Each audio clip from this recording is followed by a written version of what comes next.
Hello friends, my name is Bhavik Patel and I will teach you the science of physics in 11th standard. So friends, you are newcomer and we are well aware of the situations, and hence we are here at the online education. Well, online education has its some advantages, some privileges that cannot be offered during offline. Otherwise, we use the projector and so and so.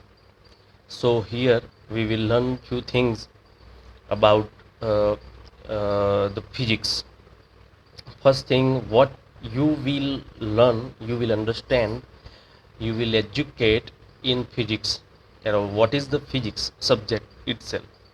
So introduction itself is very essential thing, because having been introduced with subject, we can have a certain direction goal that what we are going to study in the subject. So my try is to introduce you and what is to learn basically in the beginning in the physics. Okay, so if we discuss what we are going to learn in our 11th standard, then it must be start with the chapter names. हमें क्या chapter पढ़ने हैं, हमें क्या देखना है, उसके अंदर एग्जैक्टली हम समझेंगे कि हमें फ्यूचर में कैसे डील करनी है, हमारे पास कौन सा डेटा अवेलेबल है और किस तरह से हम इसको यूज़ करेंगे. अब मैं आपको फ्रेंड्स बता दूं कि ये जो फिजिक्स है, तो physics is the king of science.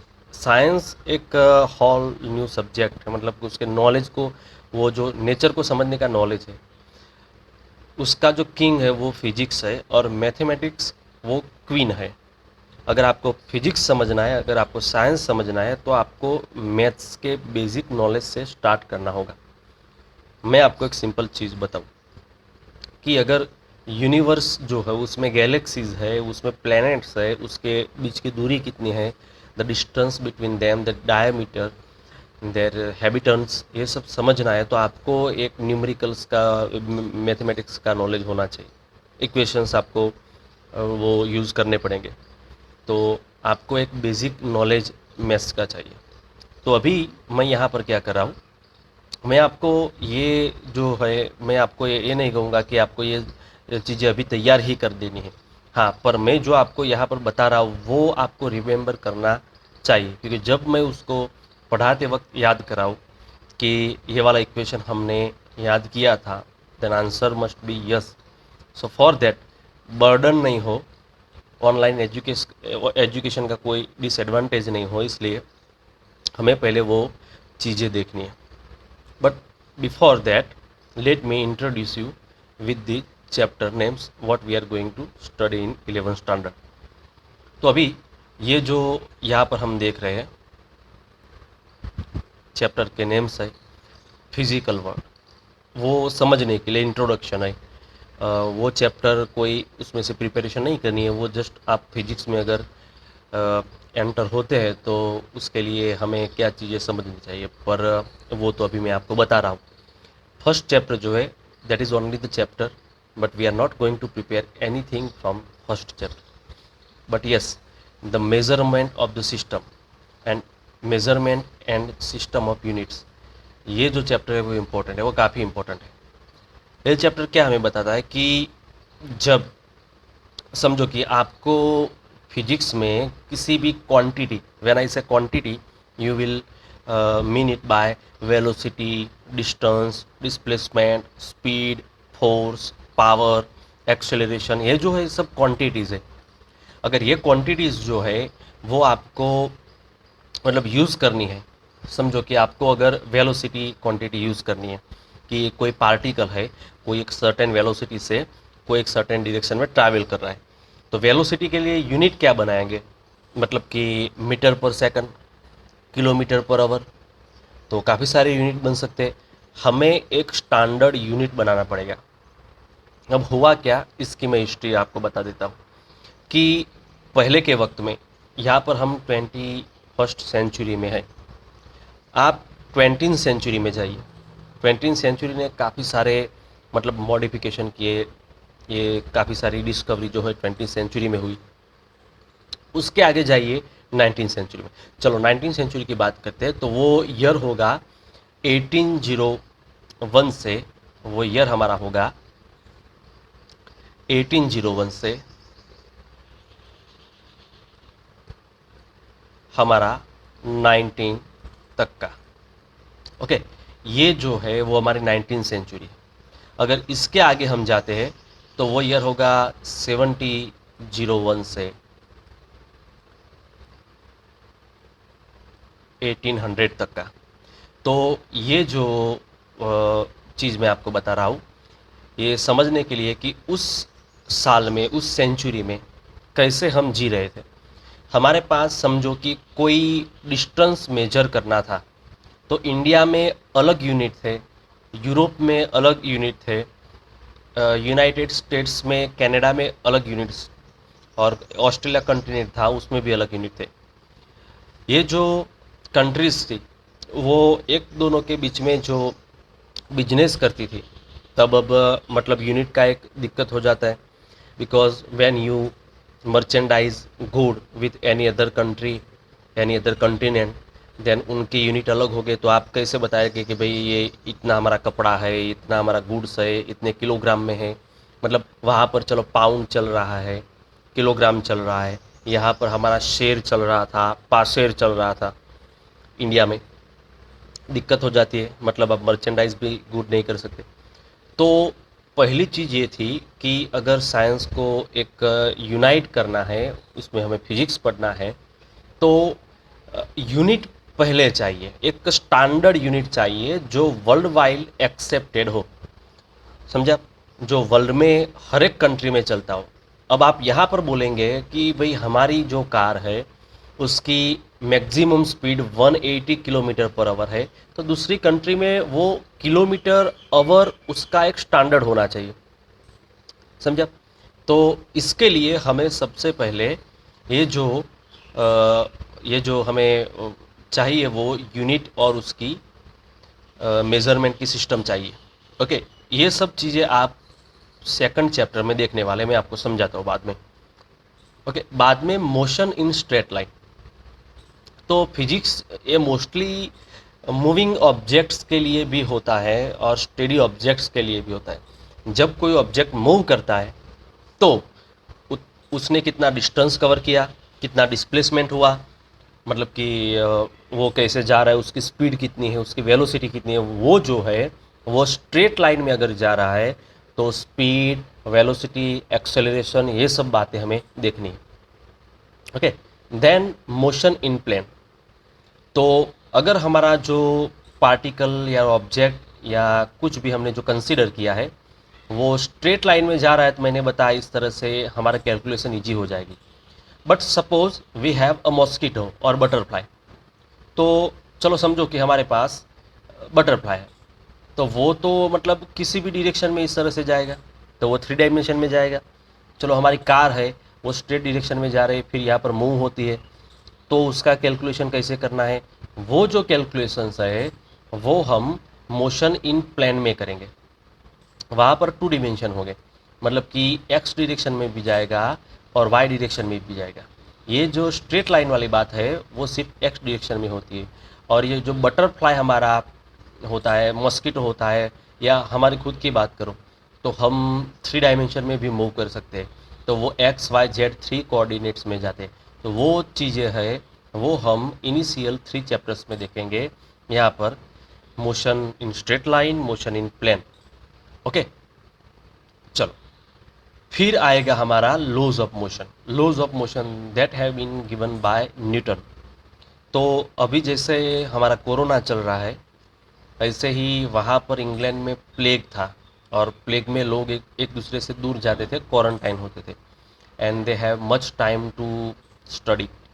ऐसा कुछ हुआ था, न्यूटन अपने फार्म में थे और उन्होंने ये सब जो नेचर में होने वाली जो सर्कमटेंसेस है, जो प्रोसेसेस है, उसका ऑब्जर्वेशन किया, उसकी स्टडी की, और उन्होंने 3 लॉ दिए कि नेचर में कुछ भी मूवमेंट होगा, कुछ भी हरकत होगी, anything that happens in nature will obey this three law. ये थ्री लॉ है जो उसका बेसिक स्टडी आपने 9th स्टैंडर्ड में किया होगा फिजिक्स के पोर्शन में। देन वर्क, एनर्जी, पावर, ये भी आपने सुना ही होगा, किसको वर्क कहते हैं, energy, power. Then heat transfer, ये जो है वो थर्मोडाइनेमिक्स का एक चैप्टर है। And kinetic theory of gases, तो इसमें जो गैस होते हैं उसकी स्टडी करेंगे। यहाँ पर हम गैस, लिक्विड, सॉलिड तीनों की स्टडी करेंगे। अब ये जो फर्स्ट पार्ट है उसमें दिया गया है काइनेटिक थियरी ऑफ गैसेस। तो गैसेस में जो मॉलिक्यूल्स होते हैं, जो एटम्स होते हैं, वो कैसे बिहेव करेंगे, उसका कुछ इक्वेशंस बनाएंगे।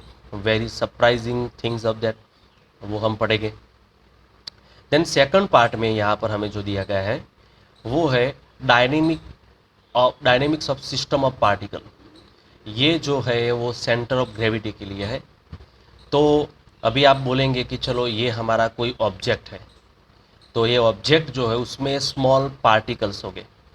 ओके, तो मतलब चलो कि ये ऑब्जेक्ट यहाँ पर कोई डायरेक्शन में मूव कर रहा है, तो हमें कैसे पता चलेगा कि कौन सा पार्टिकल मूव कर रहा है, किसकी वेलोसिटी की हम डिस्कशन कर रहे हैं। जो भी डिस्कशन कर रहे हैं किस पार्टिकल के रेफरेंस में कर रहे हैं, तो हमें एक सेंटर इसका इमेजाइन करना पड़ेगा, that is called centre of mass. Okay, वो वाली जो स्टडी है वो हम dynamics of system of particles में करेंगे। देन रोटेशनल मोशन, अगर कोई चीज़ घूमती है, मतलब सर्कुलर मोशन करती है, just like our wheel. Okay, और प्लेनेट अर्थ, तो उसका जो स्टडी है, जब मूवमेंट रोटेशनल हो तो उसका जो स्टडी है वो हम रोटेशनल मैकेनिक्स में करेंगे। ग्रेविटेशन आपको पता है, सर आइजैक न्यूटन ने जो डिस्कवरी की थी, जो स्टडी की थी, और जो ग्रेट रूल हमें दिया था वो। And later mechanic property of solids, जिसमें हम सॉलिड की जो है बातें करेंगे। फ्लूइड मैकेनिक्स, फ्लूइड मैकेनिक्स है उसमें हम, अभी मैं बता रहा हूँ आपको, बताने जाने वाला हूँ। फ्लूइड मैकेनिक्स है उसमें ओनली फ्लूइड कैसे बिहेव करेगा वो देखेंगे। तो आपको पता चलेगा कि हाइड्रोलिक कैसे काम करता है। आप देखते हैं ना वो जेसीबी वगैरह जो होता है उसमें हाइड्रोलिक सिस्टम वगैरह वो देख कैसे काम करती है।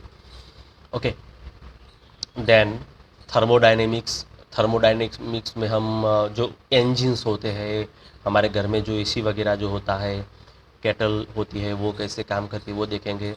ऑसिलेशंस मतलब कि ये ऑसिलेशंस जो होते हैं वो कैसे, मतलब कैसे इक्वेशन फॉलो करते हैं वो देखेंगे। एंड वेव जो है उसमें हम ये जो वेव्स वगैरह जो है वो देखेंगे कि एक्जैक्टली कोई हार्मोनिक मोशन हो तो वेव में कैसे रिप्रेजेंट करते हैं, ऐसे वेव बनते हैं। Okay, the wave and their propagation कैसे होता है वो देखेंगे। उसमें हम साउंड वेव कैसे प्रोपोगेट करता है, कोई अर्थक्वेक का वेव कैसे प्रोपोगेट करता है, वो सब हम देखने वाले। सो फ्रेंड्स, अभी यहाँ पर हम जो है वो बात करेंगे एक यूट्यूब के वेरी मच नॉलेजेबल वीडियो से, जो वीडियो हमें मैप बताएगा कि फिज़िक्स में हमें क्या क्या एग्जैक्टली स्टडी करने हैं, उसके कैसे पोर्शंस हो गए।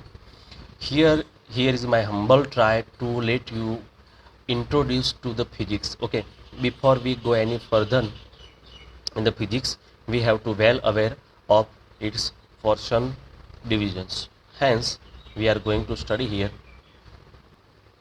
यहाँ पर एक ग्रेट वीडियोज़ है, मैं वीडियो की लिंक भी आपको यहाँ पर डालूँगा। ये वीडियो आपको देखना है, इसमें सारी नॉलेज मिलेगी जो मैं अभी यहाँ पर बताने वाला हूँ। और उसमें कैसे मतलब हमारे फिजिक्स के पार्ट होते हैं, कैसे हमारा जो क्लासिकल फिजिक्स है वो काम करता है, वो आपको देखना है। ये पीछे जो हमारा आएगा वो आएगा क्वांटम मैकेनिक्स एंड यहाँ पर आएगा क्वांटम फिजिक्स एंड रिलेटिविटी। वो चीज़ें है वो आप हायर स्टडी में देखेंगे, पर जो इनिशियल स्टडी यहाँ पर क्लासिकल फिजिक्स की है, इसे आपको समझना है, वो वीडियो की लिंक मैं आपको दे दूँगा। तो फ्रेंड्स, यहाँ पर जो हम देखने वाले थे वो वीडियो में आपको भेज दूँगा, that will save our length of the video. तो वीडियो की लेंथ भी ज़्यादा नहीं बनेगी। ओके, तो अभी आपको क्या करना है, तो मैं आपको यहाँ पर एक ग्रुप में पीडीएफ प्रोवाइड करने वाला हूँ। ये जो पीडीएफ है उसमें आप अपेंडिक्स दी जाएंगी आपको, उसमें आप क्या प्रिपेयर करेंगे। तो ये जो याद रखने की चीज़ें नहीं है, ये पहले देखने की चीज़ें, ऐसे ये सब सारी चीज़ें काम करती है। मोस्टली हम जब फिजिक्स पढ़ने जाएंगे तो हमारे लिए कुछ डिनोटेशंस हो गए, मतलब कि कैसे हम जो क्वांटिटीज़ है वो डिनोट करेंगे। तो उसके लिए अल्फ़ा बीटा गैमा डेल्टा वगैरह का यूज़ करेंगे। तो इसमें जो आने वाला है मैं आपको बता दूं। चलो, तो यहाँ पर जो मैंने पीडीएफ रखी है उसमें आप देख सकते हैं कि okay, so here alpha beta gamma delta ये जो है यूज़ करने वाले हैं हम। ओके, तो उसका जो नेम, ओके, और उसका डिनोटेशन हम जो करेंगे उसके लिए हमें ये सब चाहिए, बराबर। तो मोस्टली यू आर अवेयर फिर alpha beta gamma, okay, delta. Delta जो है, ओके, आप एक दूसरी चीज़ भी देख लीजिएगा, ये जो है ना कैपिटल वर्ड्स है। अल्फ़ा जो है उसे एक की तरह भी लिखा जाता है, ओके। और ये जो ग्रीक अल्फ़ाबेट है वो हमारे इंग्लिश में लेटर कन्वर्ट हुए। सो जैसे आपको गैमा लिखना है तो गैमा ऐसे भी लिख सकते हैं, ऐसे भी लिख सकते हैं, ये वाला हम यूज़ नहीं करने वाले, ये गैमा यूज़ करने वाले हैं। डेल्टा, तो डेल्टा ये दोनों यूज़ करने वाले हैं। एप्साइलॉन, एप्साइलॉन जो है वो यूज़ करने वाले हैं। जीटा हार्डली यूज़ करने वाले हैं, इसका कोई खास इंपॉर्टेंस नहीं है। ईटा, ईटा यूज़ करने वाले हैं। थीटा तो आप जानते हैं, ओके। आयोटा, कापा, लैम्बडा, लैम्बडा तो हम यूज़ करते हैं वेवलेंथ के लिए, ओके। म्यू, म्यू हम यूज़ करने वाले हैं, ओके। जाई, जाई भी हम यूज़ करने वाले हैं, ओके। पाई तो हम यूज़ करते हैं, आपको पता ही है, ओके। देन रो, रो हम यूज़ करने वाले हैं। कैपिटल वर्ड्स में जो यूज़ होगा वो डेल्टा अभी यूज़ होने वाला है, ओके। दूसरा कुछ यूज नहीं होने वाला है, इसलिए हम ये जो स्मॉल लेटर्स है वही देखेंगे। सिग्मा यूज़ करने वाले हैं, सिग्मा ये भी यूज़ करते हैं हम, ओके। टाउ यूज़ करने वाले हैं। एप्साइलॉन यूज़ करते हैं हम। फाई यूज़ करते हैं। काई यूज़ करते हैं। साई यूज़ करते हैं। और ओमेगा यूज़ करते हैं। तो ये जो हमारे ग्रीक लेटर्स है उसको हमें देखना है। ये आपको नोटबुक में नहीं लिखना है, ये पीडीएफ आपको रखनी है अभी और इसमें पूरा ऑब्जर्वेशन करना है।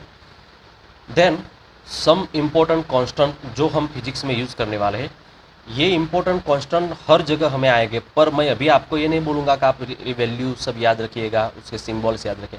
जैसे आएंगे वैसे हम यूज़ करेंगे and that will lesser our burden, हम पर बर्डन कुछ नहीं रहेगा। तो ये जो कांस्टेंट है ये सिर्फ आपको देखने हैं।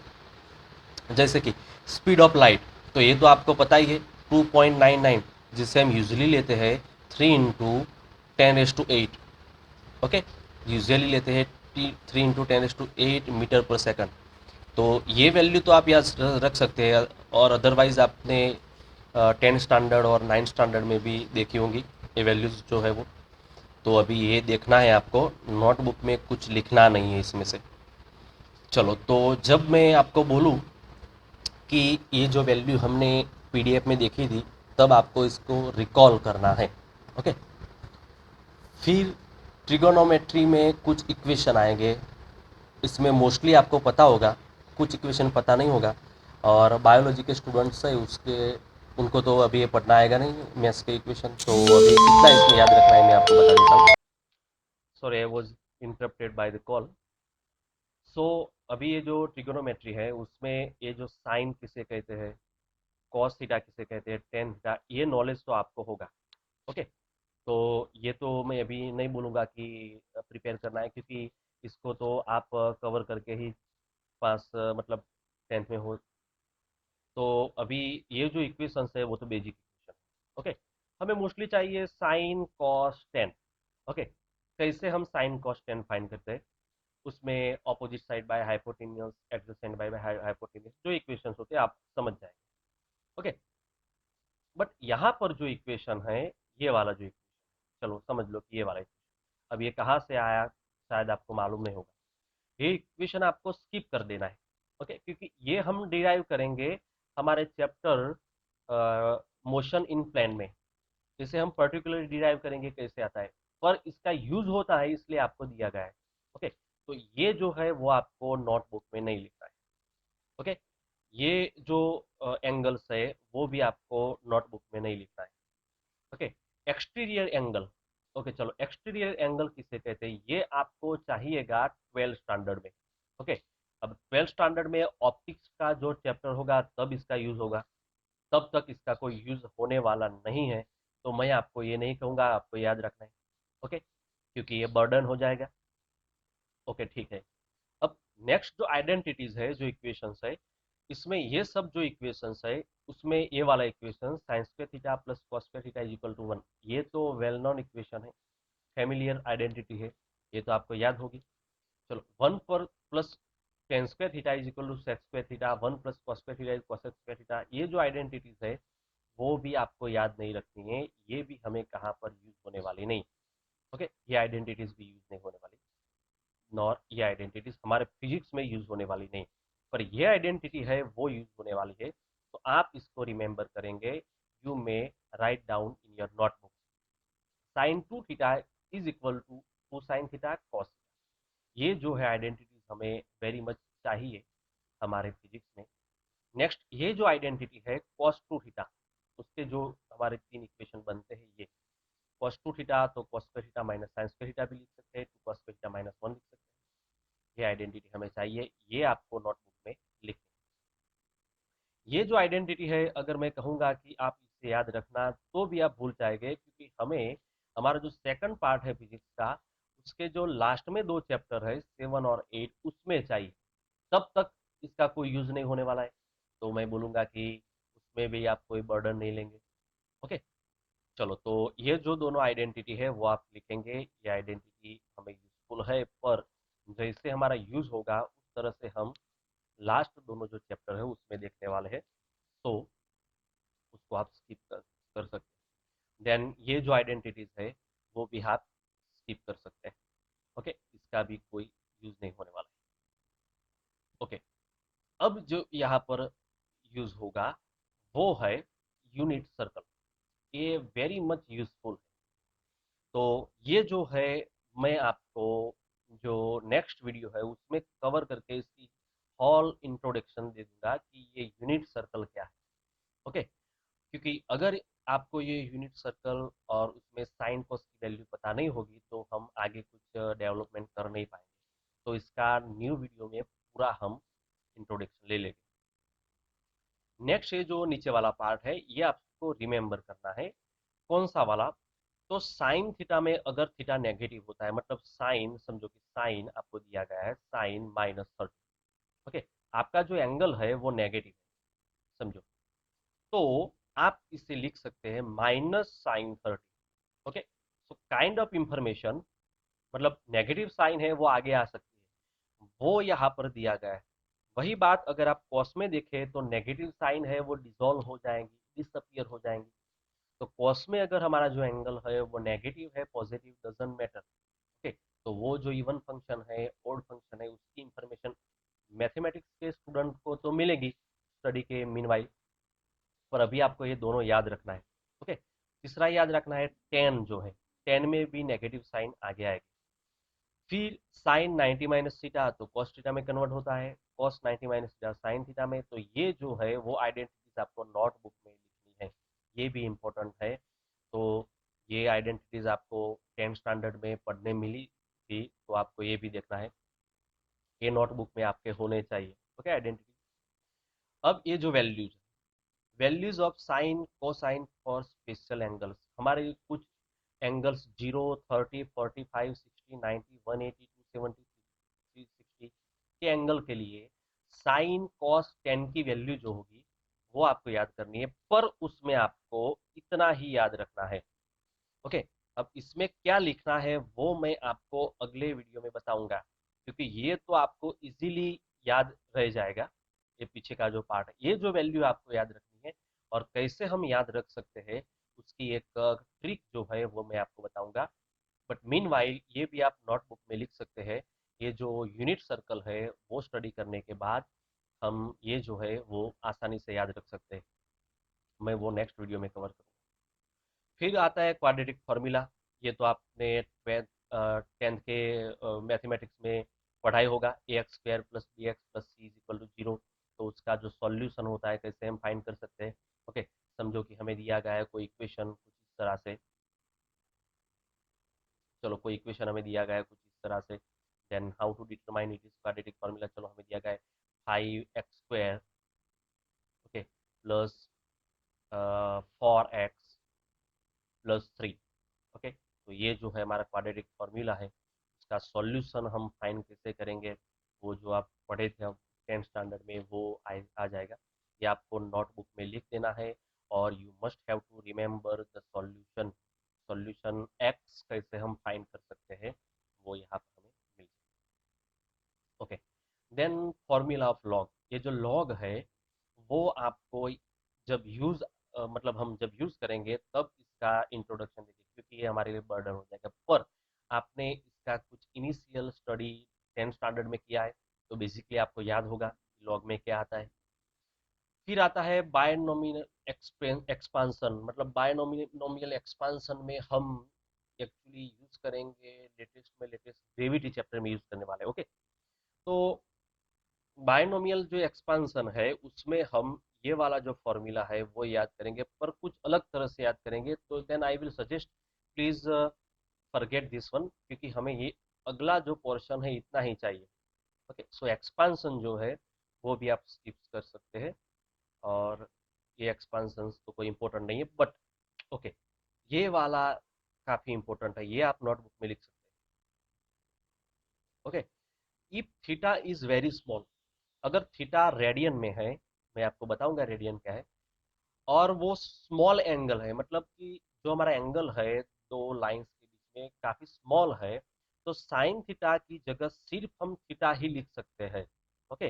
That is new for you okay. Similarly tan theta जो होगा उसकी जगह भी हम थीटा लिख सकते हैं, साइन थीटा को रिप्लेस करके थीटा लिख सकते हैं, और टेन थीटा है उसको रिप्लेस करके थीटा लिख सकते हैं, और जो कॉस थीटा है उसकी जगह वन लिख सकते हैं, only if we are given theta is very small. तो ये जो बातें थी वो ट्रिगोनोमेट्री में वो हमें याद करनी है। Then area of rectangular, it is very silly to tell you, but आपको ये सब याद होना चाहिए कि अगर हमें रेक्टेंगल रेक्टेंगल दिया गया है उसका एरिया कैसे फाइंड करेंगे। हमें स्फीयर दिया गया है तो उसका एरिया 4 पाई r² और उसका जो वॉल्यूम है वो 4/3 पाई r³ ओके, वो याद होना चाहिए। चलो सर्कल हमें दिया गया है तो उसका जो एरिया है 4 पाई, सॉरी, पाई r², और सरकमफेरेंस जो है उसका सरकमफेरेंस जो है वो 2 पाई r।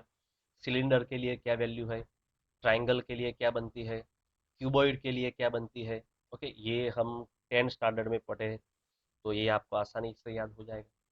अभी जो नीचे की बातें हैं ये तो आपको बिल्कुल पता नहीं चलेंगी, क्योंकि ये मैथ्स का पोर्शन है ओके।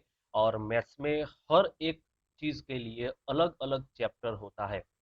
अब ये मैथ्स वाले स्टूडेंट तो पढ़ने वाले हैं, पर बायोलॉजी के लिए क्या, तो मैं ये अगले वीडियो में कन्वर्ट करके आपको बताऊंगा कि ये सब चीजें क्या है, आपको ये नोटबुक में अभी नहीं लिखनी है। तो अभी तक मैंने जो फ्रेंड्स आपको बताया वो, अगर हम एंटर होते हैं हमारे चैप्टर में तो हमें कौन सी चीजें याद करनी है वो, और कौन सा इक्वेशन लिखना है, तो आप जब वीडियो देखेंगे तो वीडियो में मैंने जो हाईलाइट किया वो इक्वेशन अभी आप लिख देंगे। बाकी के जो इक्वेशंस है वो मैं नेक्स्ट वीडियो में बताऊंगा। सेकेंडली ये पीडीएफ आपको प्रोवाइड करूंगा, और मैं आपको वीडियो की लिंक भेजूंगा। पहले आप वीडियो को देख लेंगे, वो वीडियो में मैप ऑफ द फिजिक्स का वीडियो है, क्या क्या हम पढ़ने वाले हैं वो आपको वहाँ पर मिल जाएगा। इक्वेशन आपको लिख देने हैं, पीडीएफ आपको रेफरेंस के लिए रखनी है अपने पास, क्योंकि हम जब चैप्टर में इंट्रोड्यूस होंगे तभी ये चाहिए। चलो friends, it is for now. Next video में हम एग्जैक्टली जो